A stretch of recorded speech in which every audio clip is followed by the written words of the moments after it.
శుభోదయం. నా పేరు జశ్వంత్. నేను కేపీ పాఠశాలలో 8వ తరగతి చదువుతున్న విద్యార్థిని.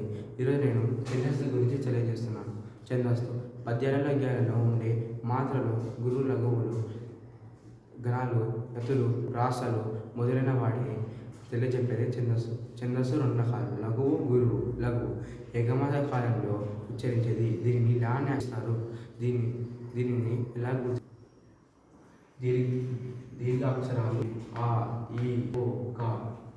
దీర్ఘం లేని ద్విత్వక్షరాలు క, చ, మ, ర, ల.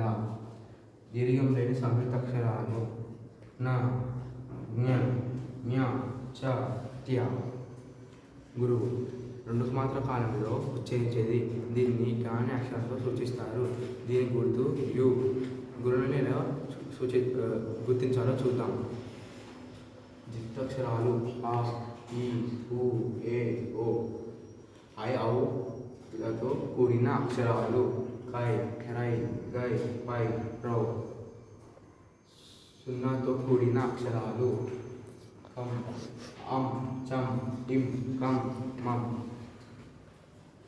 విసర్గతో కూడిన అక్షరాలు కహ, మహ, యహ, వహ, షహ. పొల్లు హల్లులతో కూడిన అక్షరాలు కన్, విన్, కన్, నిన్, దుర్, విత్. ద్విత్వక్షరాలకు ముందున్న అక్షరాలు అక్క, కర్ర, చిన్న, బొమ్మ. సంయుక్తాక్షరాలకు ముందున్న అక్షరాలు పద్మ, రిక్త, చోట్ల, దివి. ధన్యవాదాలు.